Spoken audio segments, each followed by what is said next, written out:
Well, today is something new for 2022.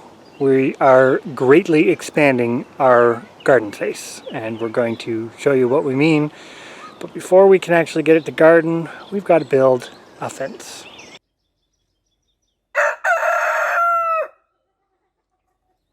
It's fencing time.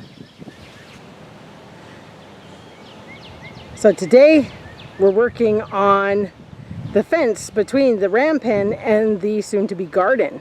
This is the area that we used to have the sheep out in. We did our little lamb video and they were playing out here. And as you can see, it's already growing back. So this is going to be interesting for us to tackle. To start with, we have to do the fence that runs from Christopher there, along here, all the way to that second building. Well, we're making progress. We've got one post in and tampered in, and we've laid out, spaced out a few of the other ones. You can see where the post hole digging apparatus is where the next wooden post is going, and then we'll have some T-posts in between. So the posts in this are going to go in pretty quick. We'll have this done maybe in the next hour, 2 hours tops, and we'll have all the posts in. Well, like everything, it's taken us a little bit longer, but we've made some progress. We'll show you here. Last we left you, we had one post in at the end. We now have all the wooden posts in and all the T-posts in. Straight up through here. And then we got to a little bit of a problem on that post. So essentially here we couldn't get in the ground, and to make our plan a reality, we pretty much had no choice but to put it here. So we've braced it, and that's relatively sturdy. And once we get the wire on, this section between the building and this post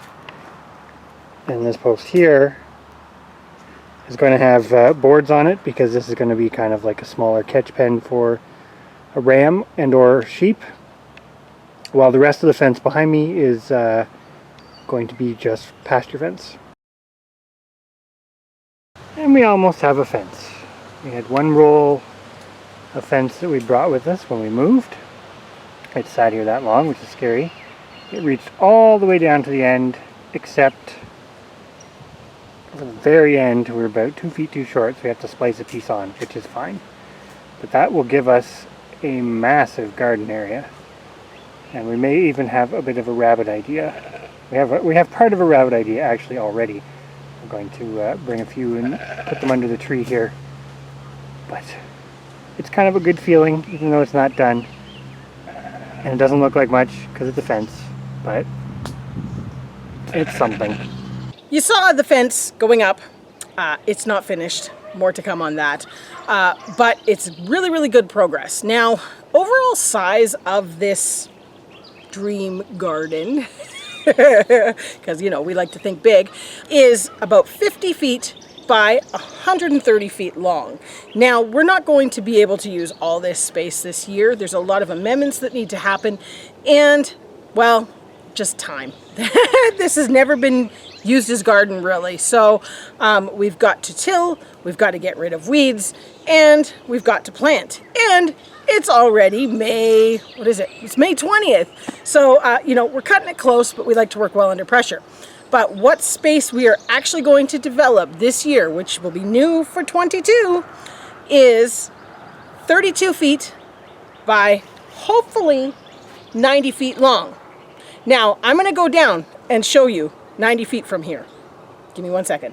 Through the magic of editing. We're going to start near, farther, and far. This is our 90 feet long garden. We're going to start near, and far. This is our 90 feet long garden.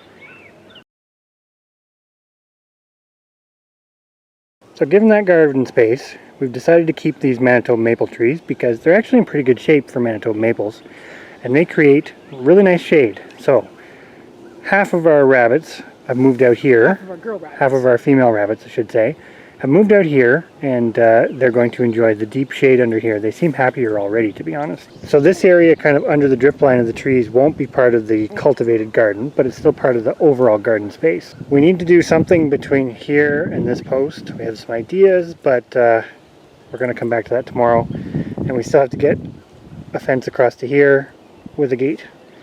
So once that's done, We'll be chicken proof. this will be chicken proof, and we can get going on planting. So that is what's new for 22. So stay tuned as we get doing this, I guess it's like a community challenge that was started by Brampton Gardener. So definitely be sure to check out the hashtag new for 22 and see what other people are up to, because there's some interesting things going on. And hey, you might want to just stay tuned to see if we even finish this project, because we do have a bit of a track record.